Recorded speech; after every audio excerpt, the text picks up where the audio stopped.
ملک کے مختلف علاقوں میں دھند کا راج. موٹر وے M2 لاہور تا کوٹ مومن اور لاہور سیالکوٹ موٹر وے M11 دھند کی وجہ سے بند کر دی گئی. M3 فیض پور سے جڑاوانا تک بند. M4 فیصل آباد سے پنڈی بھٹیاں تک بند. M4 باہو انٹرچینج سے عبدالحکیم تک بند رہے گی. دھند کی وجہ سے قومی شاہراہوں پر بھی ٹریفک کی روانی متاثر. مغربی ہواؤں کا سلسلہ آج بالائی علاقوں میں داخل ہوگا. 30 دسمبر سے 2 جنوری تک مختلف علاقوں میں بارش اور پہاڑیوں پر برف باری کا امکان.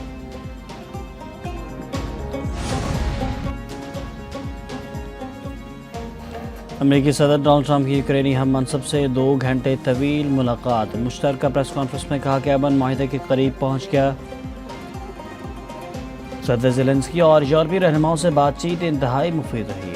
صدر پوٹن کو سیز فائر پر آمادہ کرنے کی کوشش کریں گے. یوکرینی صدر زیلنسکی نے کہا کہ علاقائی امور پر اتفاق باقی ہے تاہم امن کے لیے تیار ہیں.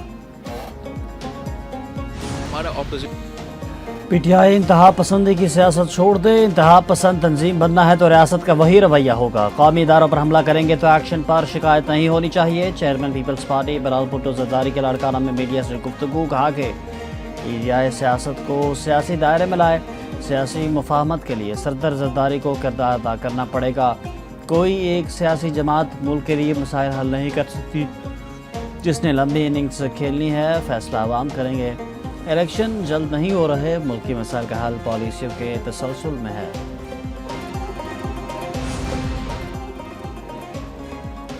سیاسی مسائل پر پارلیمنٹ میں حل ہونے چاہیے. پیپلز پارٹی مسائل سیاسی طور پر حل کرتی ہے. کبھی اداروں کے خلاف بات نہیں کی. گورنر کے پی فیصل کریم کنی کہتے ہیں کہ خیبر پختونخوا کو دہشت گردی کا سامنا ہے. پاکستان میں دہشت گردی میں افغان باشندے ملوث ہیں. افغانوں کو واپس جانا چاہیے. اگر کوئی آنا چاہتا ہے تو ویزا لے کر آئے. کے پی میں انٹیلیجنس بیس آپریشن سے امن و امان چاہتے ہیں. فوج نکلے تو پی ٹی آئی حکومت 2 دن بھی صبح نہیں سنبھال سکتی. جیل میں بیٹھا شخص انتشار کے لیے ٹویٹ کرتا ہے. وہ افغانستان اسرائیل اور بھارت کے ہاتھوں میں کھیل رہا ہے.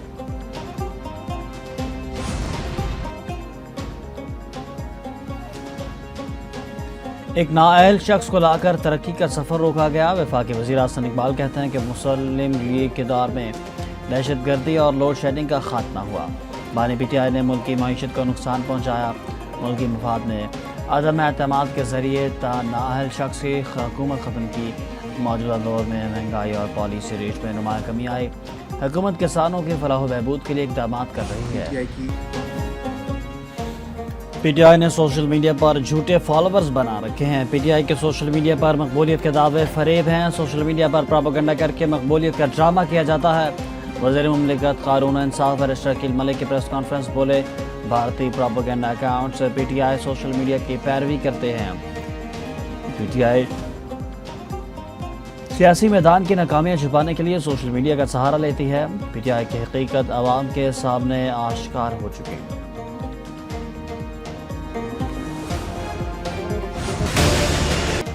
2025 میں عالمی منظرنامے میں پاکستان کی فاتحانہ واپسی. معتبر عالمی جریدوں کے تجزیہ کاروں نے پاکستان کو مرکز نگاہ بنا لیا. فیلڈ مارشل عاصم منیر پاکستان کے لیے عسکری اور سفارتی محاذ پر فرنٹ فٹ پر کھیلے. برطانوی جریدے ڈیلی ٹیلی گراف نے بھی پاکستان کی سفارتی وکٹری پر مہر ثبت کر دی. پاکستان نے وائٹ ہاؤس پر کیسے اثر جمایا کے عنوان سے مضمون لکھا. پی گیٹ حملے کے ملزم کی حوالگی امریکہ سے قریبی تعلقات کا باعث بنی. واشنگٹن میں بھارت کی شدید لابنگ کے باوجود اس بار پاکستان کو واضح سفارتی سبقت حاصل ہوئی. پاکستان کو کئی ملکوں کے مقابلے میں بہتر تجارتی ٹیرف رعایتیں دی گئیں. عالمی اسٹریٹجک شراکت داری پاک امریکی تعلقات کا نیا باب. عالمی جریدے کیرولائنا پولیٹیکل ریویو کا پاکستانی حکومت اور عسکری قیادت کی بہترین حکمت عملی کا اعتراف. لکھا کہ 2025 میں پاکستان نے عالمی سیاست میں دوبارہ اہم مقام حاصل کیا. بھارت سے کشیدگی نے پاکستانی دفاعی صلاحیت اور ساکھ کو مضبوط کیا. پاکستان نے مؤثر سفارتکاری سے امریکہ کا اعتماد بحال کر کے تعلقات کو نئی سمت دی. صدر ٹرمپ کا کشمیر پر بات چیت کی گنجائش کا بیان. پاکستانی موقف کی تائید ہے. پاکستان اور امریکہ نے نایاب معدنیات ریفائننگ اور پروسیسنگ کے لیے $50 کروڑ کے شراکت داری فریم ورک کے سودے کیے.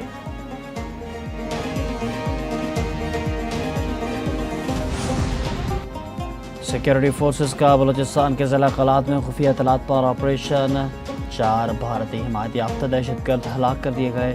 سیکورٹی فورسز نے مؤثر آپریشن کے دوران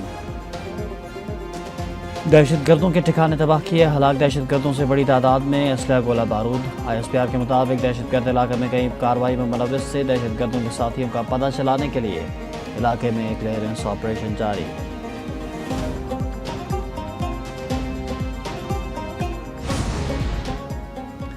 ڈاکٹر عمران فاروق کو بانی MQM نے قتل کرایا۔ عمران فاروق کو قتل کر کے بانی کی سالگرہ کا تحفہ دیا گیا۔ رہنما MQM پاکستان مصطفیٰ کمال کی پریس کانفرنس کہا کہ بانی MQM نے لاش پاکستان بھیجنے کے لیے لاکھوں پاؤنڈ کا چندہ بھی لیا۔ ان کے تکیے کے نیچے سے 5 لاکھ پاؤنڈ برآمد ہوئے۔ عمران فاروق کی بیوی کی لاش کے اوپر ڈرامہ کیا گیا۔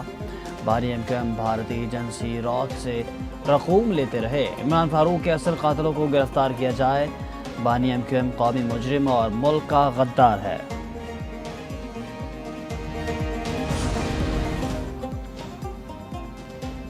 وزیر اعظم شہباز شریف نے مظفر آباد میں جدید کینسر ہسپتال اور میڈیکل کالج کا افتتاح کر دیا۔ تقریب سے خطاب میں وزیر اعظم نے کہا کہ شاندار ادارے کا افتتاح کرنا باعث اعزاز ہے۔ وہ خود بھی کینسر جیسے موذی مرض کا شکار ہوئے۔ اندازہ ہے وسائل سے محروم افراد کے لیے کینسر کا علاج کتنا مشکل ہے۔ جان لیوا بیماری میں مبتلا مریضوں کا علاج انسانیت کی بڑی خدمت ہے۔ کینسر ہسپتال سے مقامی سطح پر بہترین طبی سہولتیں میسر آئیں گی۔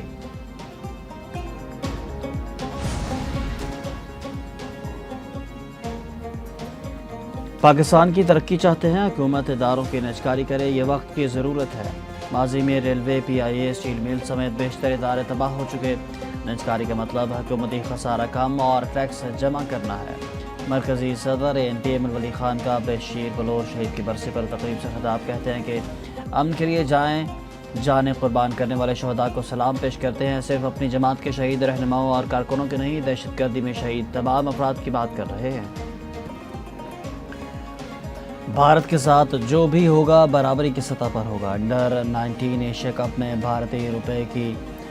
بھارتی رویے کی ICC سے شکایت کریں گے۔ چیئرمین PCB محسن نقوی کی نیوز کانفرنس کہا کہ اس سال ملتان سلطانز کو PCB خود آپریٹ کرے گا۔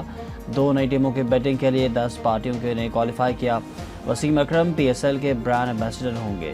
PSL ختم ہونے کے بعد ملتان سلطانز کی نیلامی کریں گے۔ PSL 26 مارچ کے بجائے 23 مارچ کو شروع کرنے کی تجویز۔